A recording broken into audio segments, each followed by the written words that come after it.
I'm Todd Myers, Vice President for Research at the Washington Policy Center.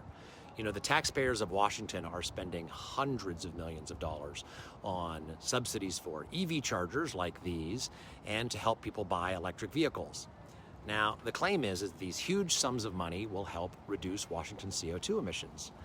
But some of the state's climate programs are so wasteful, it is like paying $2,072 for a latte. For example, last year, Washington taxpayers funded a $45 million program to help people purchase or lease new electric vehicles, and the governor promised that it would increase the number of EVs in the state by 8,700. It would help middle-income people buy EVs and reduce CO2 emissions. So the program ended last October, and we looked at the data from Washington state vehicle registrations to see how it did.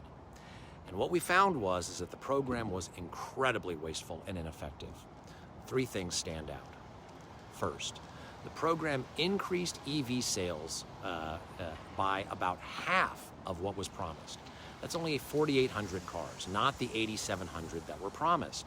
And in fact, many people who were going to buy EVs anyway simply waited or moved up the timing of their purchase to get the government subsidy. Second, the program is extremely wasteful at cutting CO2 emissions.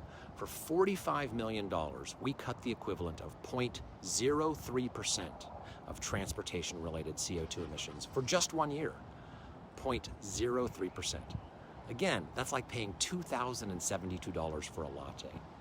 Finally, the subsidy had very little impact on who buys EVs.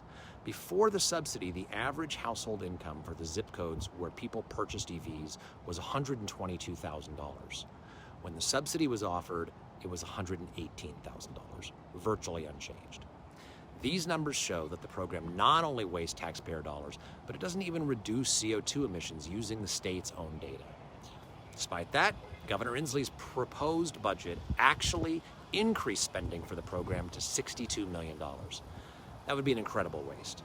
Governor Ferguson and the legislature should cancel the program, especially now that the state faces a serious budget shortfall.